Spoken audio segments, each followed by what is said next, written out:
Hello, my dear students. You are welcome in RK Institute. I am Dr. RK Saini, and today I am going to discuss hybridization. Introduction सुन लो hybridization का। To overcome the limitations of VBT. याद करो इससे previous lecture में VBT की कुछ limitations थी, जो ज्योमेट्रिकल शेप को एक्सप्लेन नहीं कर सकती, बॉन्ड एंगल को नहीं बता पाती, पैरामैग्नेटिक नेचर O2 की, और इलेक्ट्रॉन स्पीसीज, इस तरह की कुछ लिमिटेशंस बताई थी।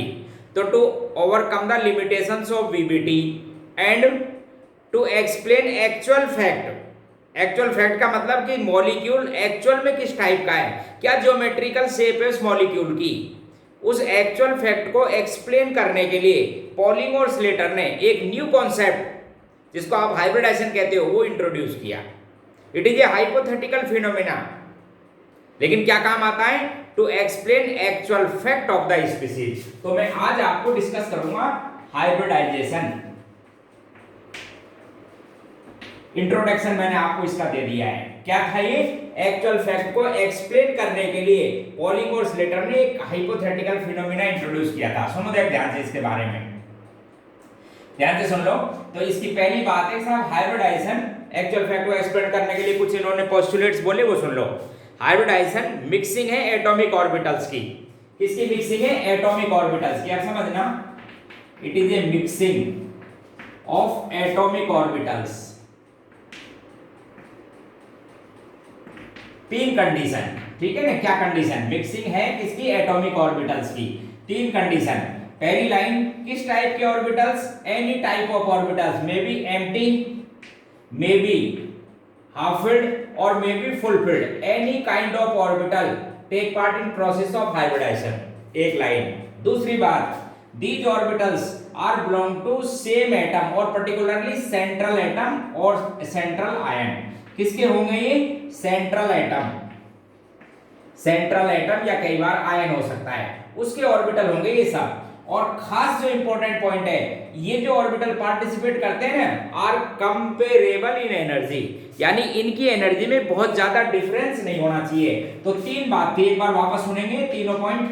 फर्स्ट, हाइब्रिडाइजेशन क्या चीज है? Mixing of atomic orbital. किसके एटॉमिक ऑर्बिटल? सेंट्रल एटम के, सेंट्रल एटम और आयन के। कैसे orbitals? May be full filled, may be half filled और may be empty, but they have comparable energy. ये खास कंडीशन है, एनर्जी में बहुत ज्यादा डिफरेंस नहीं होना चाहिए।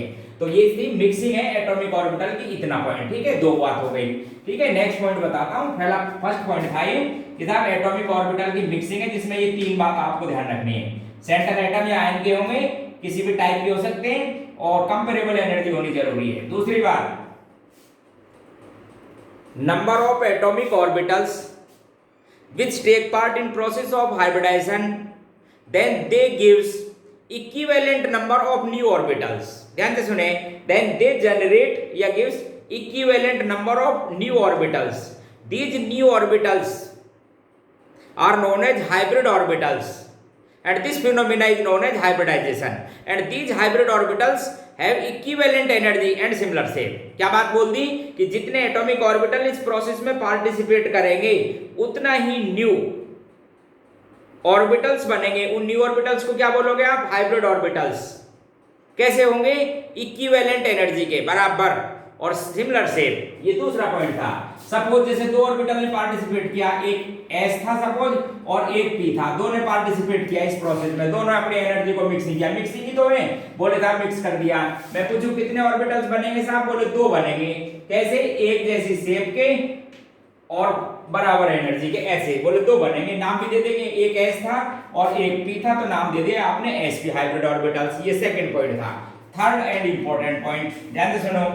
These hybrid orbitals, ध्यान से सुन लो, जैसे ये दो बने, these hybrid orbitals are arranged in such a manner in space by which minimum repulsion takes place between their electron lobes.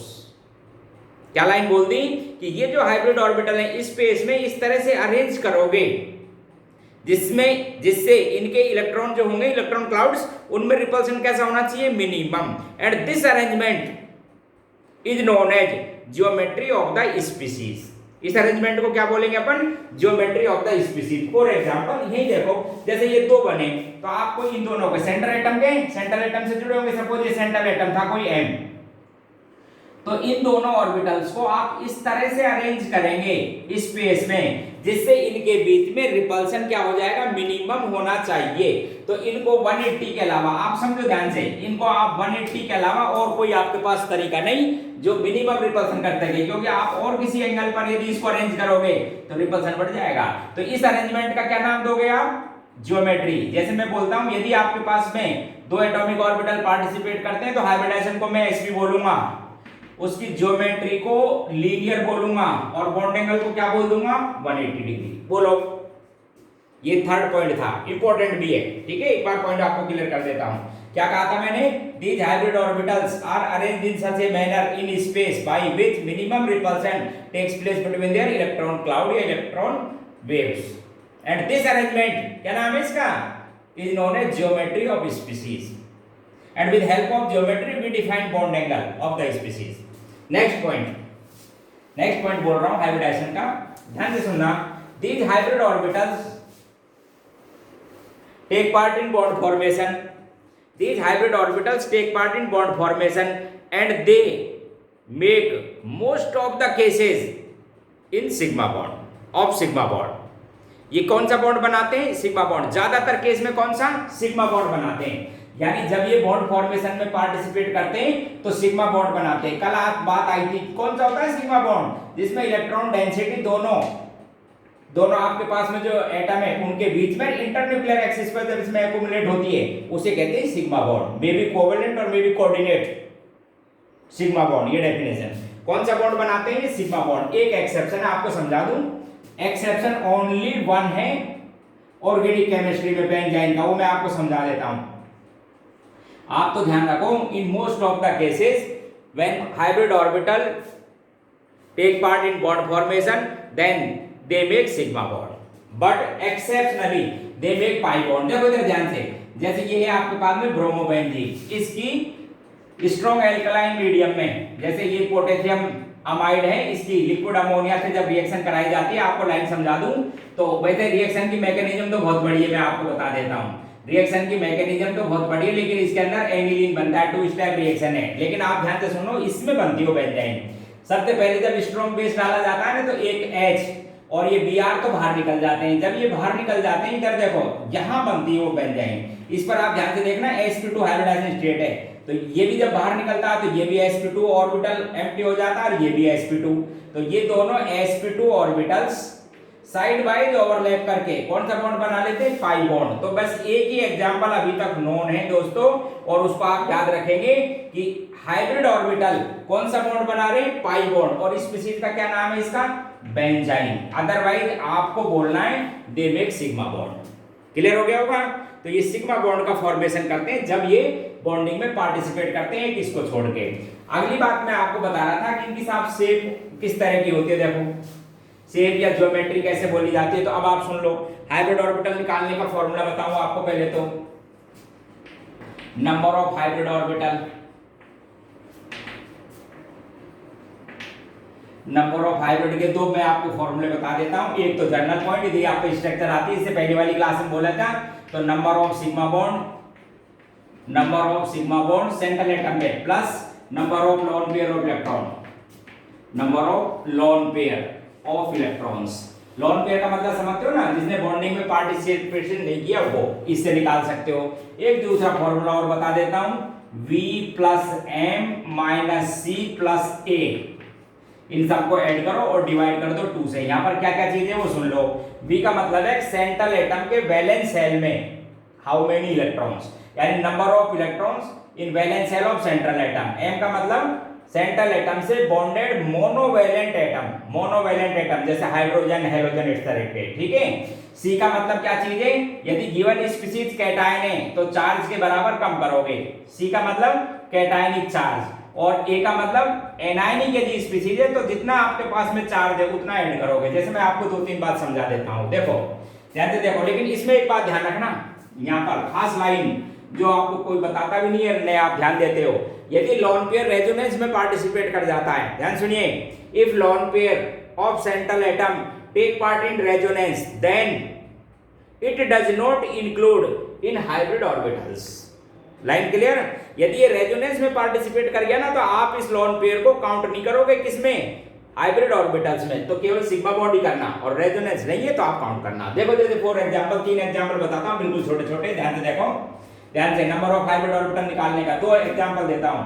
एक तो न्यूट्रल मॉलिक्यूल देता हूं, एक कैटायनिक देता हूं, एक एनायनिक दूंगा। देखो इधर ध्यान से, और दे देता हूं एक, 2 कैटायन ले लेता हूं। बोले साहब आप हाइब्रिडाइजेशन स्टेट निकालो, दोनों से बताता हूं। ये स्ट्रक्चर, ये तो आप स्ट्रक्चर से बता पाएंगे, यदि ये फॉर्मूला आपको स्ट्रक्चर है तो मालूम लिख देंगे, नहीं है तो इससे कर लो। देखो इससे दिखाता हूं आपको। सबसे पहले देखो, सबसे पहले बोलो वैलेंस सेल में सेंट्रल एटम के इलेक्ट्रॉन, बोले साहब 4। मोनोवैलेंट एटम, बोले 4। हाइड्रोजन मोनोवैलेंट है 4। चार्ज, नहीं तो ये कैटायनिक है, नहीं एनायनिक, बस डिवाइड कर लो 2 से। तो कितने हाइब्रिड ऑर्बिटल हो गए? 4। ध्यान रखना, हाइब्रिड ऑर्बिटल कितने आ गए आपके पास में? 4। फिर मैं उनका नाम बताऊंगा कि sp3 ये क्या है, नंबर ऑफ हाइब्रिड ऑर्बिटल बता रहा हूं। यहां पर बोलो सेंट्रल एटम के वैलेंस सेल में कितने इलेक्ट्रॉन होते हैं कार्बन के में? 4। मोनोवैलेंट एटम कोई है? नहीं साहब, ऑक्सीजन तो बाइवैलेंट एटम होता है, ध्यान रखो। कैटायनिक कोई चार्ज है? बोले नहीं साहब, कैटायन नहीं है, एनायनिक है। एनायनिक स्पीशीज है, कितने इलेक्ट्रॉन ऐड करोगे? 2। डिवाइड करो 2 से, तो 6 को 2 से डिवाइड करेंगे तो 3। तो हाइब्रिड ऑर्बिटल कितने हो जाएंगे? 3। आगे सुनो, नंबर ऑफ वैलेंस सेल में electron 5। Monovalent atom 4। Cationic species है, कितने चार्ज है? 1। माइनस कर दो 1, डिवाइड कर दो 2 से, कितना आ गया हाइब्रिड ऑर्बिटल? 4। यहां पर भी नंबर वैलेंस सेल में इलेक्ट्रॉन 5। बिल्कुल सिंपल, यदि आपको स्ट्रक्चर नहीं मालूम तो नंबर ऑफ वैलेंस सेल में इलेक्ट्रॉन 5। मोनोवैलेंट एटम बोले नहीं है साहब, 0। ऑक्सीजन बाइवैलेंट होती है। गिवन स्पीशीज कैटायनिक है, हां, कितना चार्ज है? 1। माइनस कर दो 1, एनायन है नहीं, डिवाइड कर दो 2 से, तो कितना हो जाएगा? 2। तो यहां पर हाइब्रिड ऑर्बिटल हो गए 2। अब सुन लो, सबसे पहले हाइब्रिड ऑर्बिटल निकाल लेंगे। अच्छा, यदि अब आपके पास में फिर हाइब्रिड ऑर्बिटल के अकॉर्डिंग बोला जाता है hybridization state. If hybrid orbitals are 4 then the types of hybridization, 4 में एक S लेंगे और 3 P, तो sp3। और भी होते हैं लेकिन आप ध्यान रखो सेकंड पीरियड के एलिमेंट है, इसलिए केवल S और P होते हैं, D होते नहीं है। D भी मिलता है, बाकी मैं आपको बता दूं 4 आते ही। लेकिन यहाँ पर क्या था, ये सेंट्रल एटम किसका है? सेकंड पीरियड का, और सेकंड पीरियड में तो D होता ही नहीं, तो 4 लाने हैं आपको। बस आपके पास में एक S और 3 P हो सकते हैं कंपेरेबल एनर्जी के, sp3। ठीक उसी तरह से यहाँ पर 2 तो आपके पास में P के एक लेना है इसका, टोटल कितने हो जाएंगे? 3। sp2 हाइब्रिडाइजेशन लिखेंगे। यहाँ पर भी क्या लिखोगे आप? sp3, और यहाँ पर क्या लिखोगे? Only sp। तो एक फॉर्मूला तो आपके पास में मैंने ये बताया, यदि आपको स्ट्रक्चर मालूम नहीं हो तो इससे लिख लो। बाकी यदि स्ट्रक्चर आपको मालूम हो तो भी लिख सकते हो, क्योंकि मैंने तो आपको स्ट्रक्चर बताना भी बता दिया था। देखो स्ट्रक्चर समझा देता हूँ। जैसे मीथेन की आप जानते ही हो, ये देख लो, ये मीथेन की नंबर ऑफ सिग्मा बॉन्ड कितने हैं? 4। लोन पेयर है नहीं, इसलिए आ गया आंसर आ गया ये मीथेन की। दूसरा कार्बोनेट आयन भी बताया था आपको, स्ट्रक्चर बनाई लिखना सिखाया था, याद करो। ये था कार्बोनेट आयन है, चेक कर लीजिए कितने सिग्मा बॉन्ड है? केवल 3। 1 2 3, एक पाइए, ध्यान रखना। तो 3 को क्या बोलोगे? sp2, no lone pair. ठीक है, इसी तरह से अमोनियम आयन भी बता रखा है। अमोनियम में ये था आपके पास में अमोनियम स्पीशीज थी, कितने सिग्मा बॉन्ड? 4 लिख दोगे। ये NO2 पॉजिटिव, नाइट्रोजन, देखो इधर ये NO2 था साहब आपके पास में positive. How many sigma bond? Only 2। एक इसमें और एक इसमें, तो 2 को क्या बोलोगे? sp2। तो ऐसे आप क्या कैलकुलेट कर लोगे? Hybrid orbitals. अब सुनिए आगे ध्यान से, हाइब्रिड ऑर्बिटल आने से आप हाइब्रिडाइजेशन स्टेट बता सकते हो। ये सिंपल 2 फॉर्मूले, जैसा भी आपको स्ट्रक्चर मालूम हो तो ऐसे कर लो, स्ट्रक्चर नहीं मालूम तो मैंने जो आपको फॉर्मूला बताया था उससे कैलकुलेट कर लेना। ठीक है, बिल्कुल सिंपल। अब सुनिए आप ध्यान से, यहाँ पर यदि नंबर ऑफ हाइब्रिड ऑर्बिटल और शेप वगैरह बताता हूं, देखो इधर यहाँ लिखेंगे number of hybrid orbital, number of hybrid orbitals,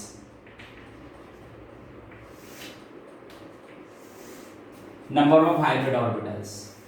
ठीक है, जैसे 2 आएंगे 3 आएंगे, अभी अपने पास में आया था। ठीक है, तो यहां पर लिख देंगे types of hybridization, types of hybridization, types of hybridization बताएंगे आप इसके अंदर। फिर यहां पर बताएंगे ज्योमेट्री, ज्योमेट्रिकल शेप। किसका नाम है? अरे दोस्तों बताना किसे कहते हैं ज्योमेट्रिकल शेप? क्या होती है? Arrangement of hybrid orbitals in space. कैसे करोगे समझा दिया था, उसे कहते हैं ज्योमेट्रिकल शेप। और यहां बोलेंगे बॉन्ड एंगल, यहां बोलेंगे स्पीशीज में क्या बॉन्ड एंगल होंगे, कितने होंगे। देखो अब आप ध्यान से समझो, इफ देख लो एक बार, नोट कर लिया हमने उसको। If number of hybrid orbital आपके पास में टू, एक तो रखेंगे आप s और एक क्या होगा आपके पास में p का। ध्यान रखना, if nothing is mention then we assume z is an internuclear axis. तो s की तो कोई डायरेक्शन नहीं होती और इसको क्या लोगे आप pz, क्या लोगे pz। कितने हाइब्रिड ऑर्बिटल बनेंगे बोलो, दो। बोला ना नंबर ऑफ हाइब्रिड ऑर्बिटल दो, इस तरह के, एक sp2 एक भी sp इस तरह से दो बन जाएंगे। कौन सा p लेंगे आप, pz। If nothing is mention then we assume z is a internuclear axis. तो उसी पे बनाओ सिग्मा बॉन्ड बनेगा, ध्यान रखना आप। तो हाइब्रिडाइजेशन स्टेट को, टाइप्स ऑफ हाइब्रिडाइजेशन को क्या बोलोगे, sp।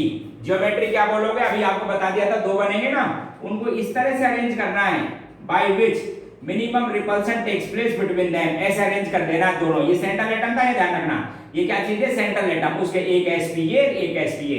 कौन सा बॉन्ड बनाएंगे, सिग्मा।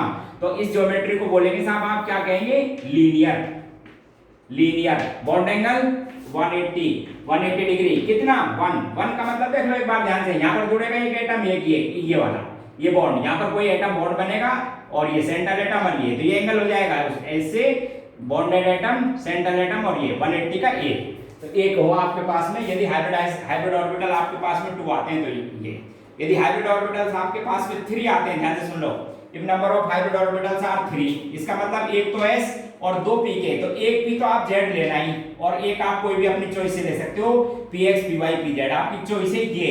लेकिन ये आपको कंफर्म बोलना पड़ेगा क्योंकि एक्सिस कहां पे बनती है ना, इंटरमीडिएट z लेना है। तो हाइब्रिडाइजेशन को क्या बोलोगे दोस्तों, sp2।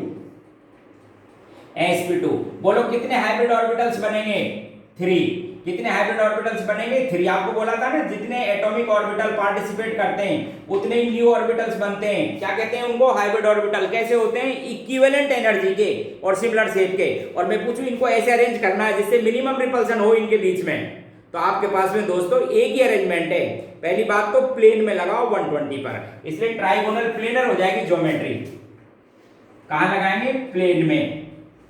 क्या एंगल रहेगा, 120। इसके अलावा आपके पास में कोई अरेंजमेंट नहीं हो सकता जो मिनिमम रिपल्सन दिखा जाए। तो तीनों को इस तरह से अरेंज कर देंगे। ये सेंट्रल एटम इस जगह, एक बॉन्ड यहां बनेगा, एक इधर बनेगा, एक ये बनेगा। तो ज्योमेट्री को क्या बोलोगे, बोलो ट्राइगोनल प्लेनर। ट्राइगोनल कैसी, प्लेनर, प्लेन में तीनों बॉन्ड, ध्यान रखना। Trigonal planar. बॉन्ड एंगल बोलो, ये एंगल कितने का, 120, ये भी 120। तो दोस्तों 120 के बनेंगे, 120 डिग्री के कितने एंगल, 3। सेंट्रल एटम जब sp2 हाइब्रिडाइजेशन बोलता है तो 3 एंगल बनेंगे 120 को, इसलिए इस हाइब्रिडाइजेशन को ट्राइगोनल प्लेनर हाइब्रिडाइजेशन बोल देते हैं। ठीक है, नेक्स्ट तीसरा देखो, ध्यान से देखिए, बहुत इंपॉर्टेंट एग्जांपल दूंगा अब आपको। यदि आपके पास में 4 हाइब्रिड ऑर्बिटल आते हैं, इधर देखो, यदि नंबर ऑफ हाइब्रिड ऑर्बिटल कितने होते हैं, 4। इसमें बहुत से केस है, मैं आपको समझा दूं। एक केस तो ऐसा हो सकता है, एक s, एक px, एक py और एक pz, तीनों को पार्टिसिपेट कराओ। तो हाइब्रिडाइजेशन स्टेट को क्या लिख दोगे आप, sp3। एक ऐसा भी होता है जो अभी आपने नहीं पढ़ा है और आप अगली साल कोऑर्डिनेशन केमिस्ट्री में 12th में, या जिन्होंने 12th में इस समय प्रेजेंटली कोऑर्डिनेशन में वहां मिलता है, उसमें 3 तो होते हैं, डी के आपको समझा दूं, पर्टिकुलरली dxy dxz आप लोगों ने पढ़ा नहीं है, नोट कर लें, जे पॉइंट ऑफ व्यू का एडवांस का क्वेश्चन है। dxy dxz dyz और एक होता है s ऑर्बिटल, इसकी कोई डायरेक्शन नहीं होती। तो हाइब्रिडाइजेशन स्टेट क्या लिखी जाएगी, d3s। क्या बोला जाएगा, d3s। इसको बोलेंगे sp3, इसको बोलेंगे d3s। मिलता है, एग्जांपल दूंगा आपको। और एक आपके पास में d ऑर्बिटल हो सकता है। तो आप देखो ध्यान से, प्लेन में dx² - y², एक ऑर्बिटल, एक s और एक px और एक हो जाएगा py। तो हाइब्रिडाइजेशन स्टेट को क्या बोलोगे, dsp2। आप समझना ध्यान से, वेरी इंपॉर्टेंट पॉइंट। यदि आपके पास में हाइब्रिडाइजेशन sp3 या d3s आता है, या मैं अब उल्टा बोल रहा हूं, ऐसे नहीं कि साहब सेंट्रल एटम ने 4 बॉन्ड बना रखे हैं, हाइब्रिडाइजेशन स्टेट कितनी हो गई उसकी, या तो sp3 या d3s या dsp2, 4 बॉन्ड बना रखे हैं। तो अब उसका एक्चुअल फैक्ट मालूम करना पड़ेगा। और मुझे पता लगा कि साहब एक्चुअल फैक्ट ये है कि साहब 109 डिग्री के बॉन्ड हैं, कितने बॉन्ड हैं? 6 बॉन्ड है 109 के। तो फिर मैं बोलूंगा कि साहब ऐसी ज्योमेट्री को टेट्राहेड्रल बोलेंगे, यानी इन दोनों हाइब्रिडाइजेशन स्टेट की ज्योमेट्री क्या बोली जाती है? टेट्राहेड्रल। क्या बोली जाती है? टेट्राहेड्रल। और ये यदि आपके पास में है तो इसको बोला जाता है स्क्वायर प्लेनर। अब रुक जाओ, स्क्वायर प्लेनर।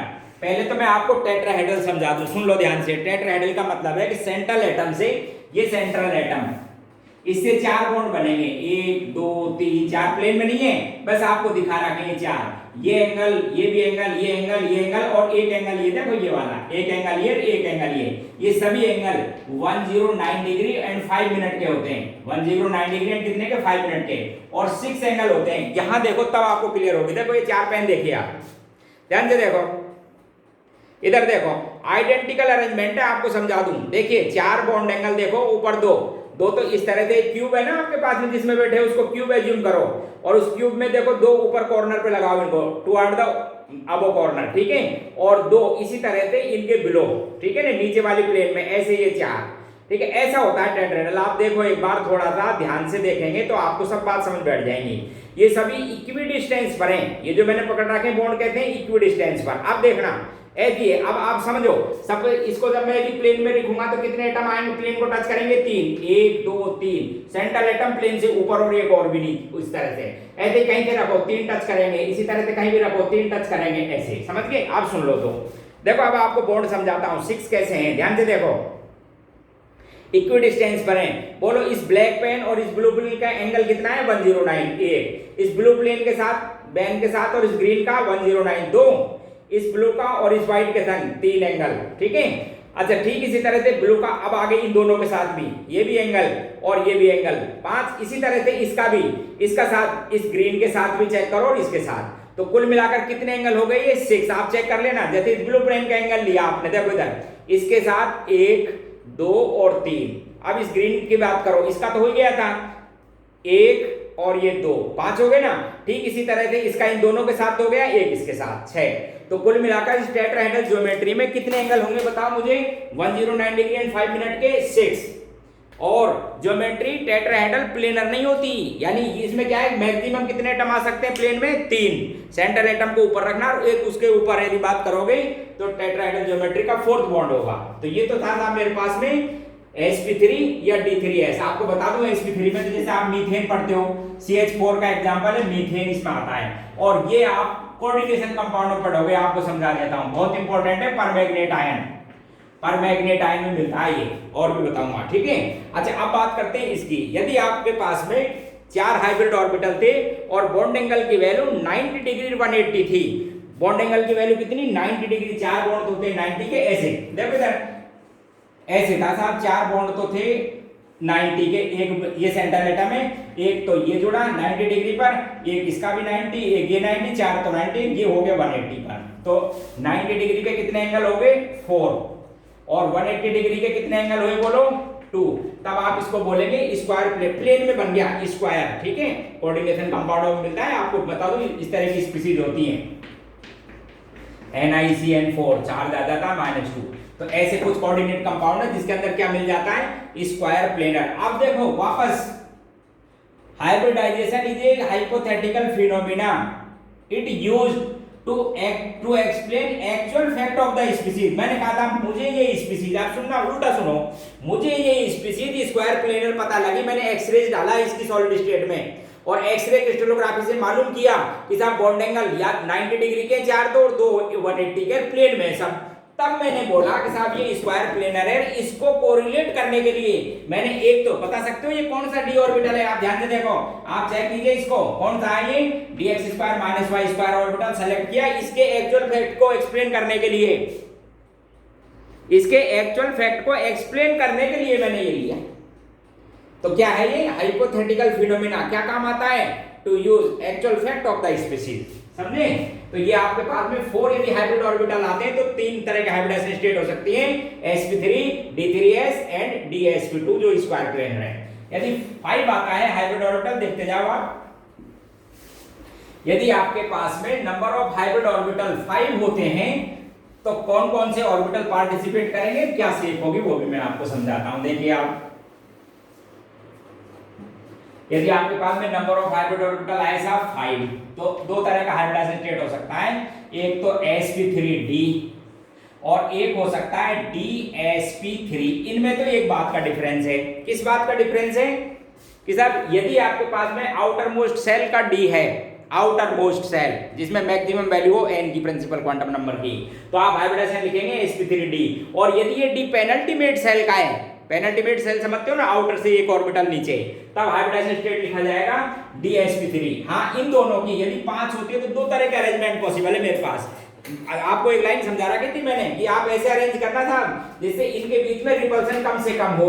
तो क्या करो आप 3 तो लिख दो 120 पे, देखो इधर 3 तो 120 पे लगा दो, ठीक है, प्लेन में, और एक इसके अबव और एक इसके बिलो। तो दो तरह की ज्योमेट्री हो सकती है। कौन कौन सी?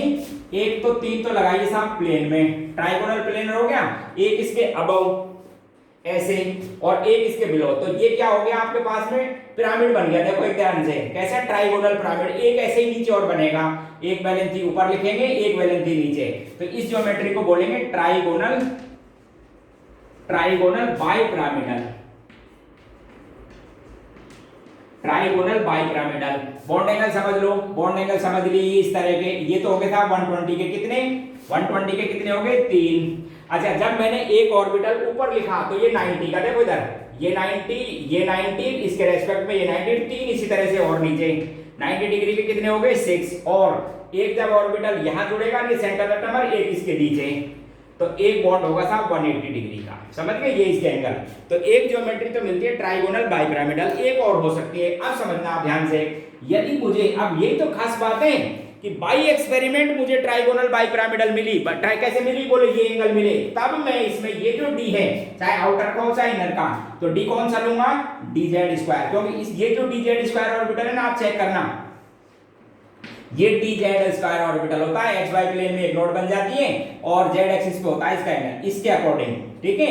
अच्छा, एक ज्योमेट्री और मिलती है इसकी, क्या मिलती है कि साहब आप क्या करो, 4 बॉन्ड तो लगा दो प्लेन में, 4 बॉन्ड तो क्या लगा दो प्लेन में, ये लो साहब, मिनिमम रिपल्सन ही तो करना है, 4 बॉन्ड तो लगा दीजिए प्लेन में, स्क्वायर बन गया, और एक इसके ऊपर लगा दो ऐसे, एक इसके क्या लगा दो ऊपर, तो क्या बन गया ये स्क्वायर पिरामिड।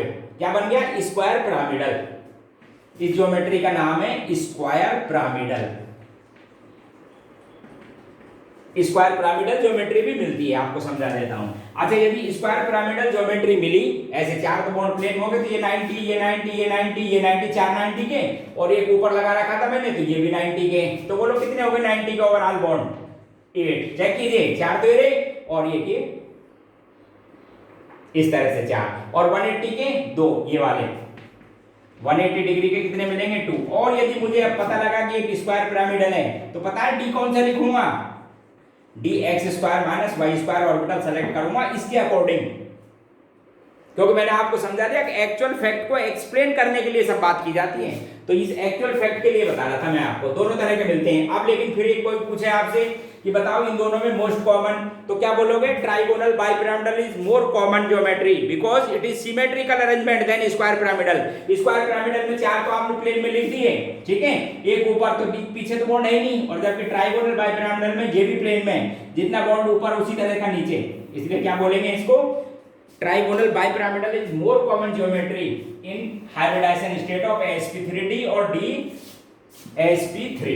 अगला, यदि आपके पास में 6 आते हैं, हाइब्रिड ऑर्बिटल कितने आ जाते हैं 6, तब भी आप दो तरह से बोल सकते हो, sp3d2 या d2sp3, ठीक है। अच्छा, दोनों का मीनिंग एक ही है, इसमें जो ज्योमेट्री बनती है वो बनती है ऑक्टेडल। ऑक्टेडल का मतलब समझा दूं, आप पहले समझो। आपके पास एक ही लाइन चल रही है कि आप हाइब्रिड ऑर्बिटल को इस तरह से अरेंज करेंगे जिससे उनके बीच में रिपल्सन मिनिमम हो। तो 4 तो आप प्लेन में लगाओ, 4 तो लगा दीजिए प्लेन में, और एक बॉन्ड लगाओ ऊपर और एक बॉन्ड लगाइए नीचे, ठीक है। जब मैं प्लेन में लगा दूंगा ना 4 बॉन्ड, तो देखो इधर ध्यान से, स्क्वायर बन गया ना। अच्छा, और ये बॉन्ड बिल्कुल जब आइडेंटिकल होते हैं तो 8 फेस हो जाते हैं, फेस के अकॉर्डिंग, क्योंकि उसमें रीजन आपको समझा देता हूं।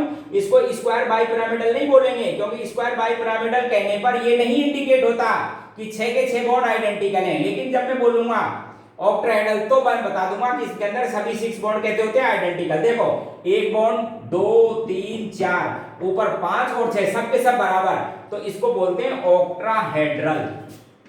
क्या नाम है इसका? Octahedral geometry. शेप फेस है 8, कौन कौन से देखो इधर, एक फेस बांधो इसको, एक फेस, 2, ये 3, 4 और 4 ऐसे इसके एक नीचे और लगेगा बॉन्ड। तो 4 तो मैंने प्लेन में आपको समझाने के लिए ऐसे लिख दिया, सेंट्रल एटम बोले 4 तो ये प्लेन में, एक ऊपर और नीचे। तो ये एंगल सबके सब कैसे हो गए 90 डिग्री के 4, तो एक ऊपर है एक नीचे सेंट्रल, जैसे SF6 मिलता है आपको समझा दूं। तो ऑक्टाहेड्रल में बोलो 90 डिग्री के एंगल बोलो कितने हो गए 4, तो ये दिखाई दे रहे हैं 1 2 3 4, एक ऐसे लगाओगे तो 4 और बन गए और एक पीछे और है, इसलिए 90 डिग्री के कितने हो गए 8। 180 के बताओ 3, कौन कौन से ये रे 180 180 और एक ऊपर और नीचे 180 का। और सुनो ध्यान से, मैं बोलूं बताओ ये कौन से डी ऑर्बिटल है, इनका मतलब तो आउटर और इनर, बस केवल इतना है। तो ये डी ऑर्बिटल तो कौन सा हो गया दोस्तों, dx² - y², और जो ऊपर नीचे वाली लोब्स वाला है वो कौन सा होता है dz²। तो ये क्वेश्चन आते रहते हैं कि sir which d orbital take part in octahedral hybridization या इन ऑक्टाहेड्रल शेप, तो क्या बोलोगे 2 d orbitals namely dx² - y² and dz²। बोले साहब ये क्यों लेते हो, तो इसका आंसर वही बोलना, to explain actual fact of the species. Actual fact ये था, इसलिए इसको एक्सप्लेन करने के लिए मैंने उन 5 में से ये 2 d ऑर्बिटल सेलेक्ट किए, क्योंकि औरों के शेप चेक करना तो उसमें जो आपके पास में लोब्स है ना वो इंटरन्यूक्लियर एक्सिस पर नहीं है, वो क्या है बिटवीन एक्सिस है, तो आप ये ऑर्बिटल सेलेक्ट करेंगे। ये हाइब्रिडाइजेशन स्टेट एक और मिलता है, वो और समझा दूं, एक हाइब्रिडाइजेशन स्टेट और मिलती है पर्टिकुलरली sp3d3। ठीक है, कितने हाइब्रिड ऑर्बिटल मिले, यदि आपको 7 मिलते हैं तो एक इसका 3 इसके d इसके। आपको समझा देता हूं इसमें भी कौन से d आते हैं, ये पर्टिकुलरली d आते हैं, एक तो dxy, एक dxz और एक dyz। एक क्या आ जाता है एक dx² - y², रुकिए सही नहीं लिखा, इसके अंदर जो ये 3 d ऑर्बिटल हैं, एक तो जिनकी लोब्स किसमें हो अलोंग विद एक्सिस, तो दो तो ये ले लेना dx² - y², एक dz² और एक इनसे मिलता जुलता क्या लेना dxy, क्योंकि आप ऐसे बॉन्ड बनाओगे सिग्मा बॉन्ड जहां पर इंटरन्यूक्लियर एक्सिस पे इलेक्ट्रॉन डेंसिटी आए, तो आप कोशिश ऐसे करना कि ऐसे d ऑर्बिटल लेना जिनकी लोब्स एक्सिस के अलोंग हो, जैसे ये रहा, ये दो तो थे ही, इससे मिलता हुआ मैंने एक ये ले लिया साहब, इसके क्लोज होगी dx और y² के। ठीक है, तो ये आपके पास में कितने हाइब्रिड ऑर्बिटल बनेंगे 7, क्या बनेंगे 7 का अरेंजमेंट करना है। तो 5 तो आप प्लेन में लगाओ, 5 तो कहां लगाइए प्लेन में, जैसे आपके पास में प्लेन में होता है ना पेंटागन, इस तरह से 5 तो लगा दिए साहब मैंने ये प्लेन में, देखो इधर बराबर डिस्टेंस पे ये प्लेन में लगा दिए 5, तो समझ लो आप ये रे एंगल ही बता दो, तो आप क्या करो 360 को डिवाइड कर लो 5 से, डिवाइड करो 5 से तो 72 के तो ये हो गए 5, देखो इधर 5 बॉन्ड एंगल तो हो गए साहब आपके पास में 72 के। देखिए अच्छा एक बॉन्ड क्या लगाऊं इसके प्लेन के अबव, तो ये 90 का, ये 5 हो गए 90 का, एक इसके पीछे, एक हो गया ऊपर और एक दूसरा हो गया नीचे, तो इस ज्योमेट्री को क्या बोलोगे पेंटागोनल बाइपिरामिडल। 90 डिग्री का बोलो कितने एंगल हो गए 5 ऊपर से 5 नीचे से 10। 180 का भी है एक, 180 का एक ये वाला। ठीक है, ज्योमेट्री का क्या नाम है पेंटागोनल बाइपिरामिडल, ज्योमेट्री को कहते हैं पेंटागोनल बाइपिरामिडल। जैसे मैं एग्जांपल दूंगा अभी इसका IF7 में मिलता है। तो ये सब आपके पास में थे, क्या पॉइंट थे यहाँ तक हाइब्रिडाइजेशन स्टेट के, कि हाइब्रिडाइजेशन स्टेट कैसे निकाली जाती है, किस तरह के बॉन्ड एंगल होते हैं, कितने होते हैं, और किसी मॉलिक्यूल की ज्योमेट्री और शेप को एक्सप्लेन करने के लिए हाइब्रिडाइजेशन स्टेट कैसे काम में ली जाती है। ठीक है, इसे अगली क्लास में मैं इनको एक्सप्लेन करूंगा कि sp3 को एक्सप्लेन करूंगा इस तरह से। ठीक, ओके, थैंक यू।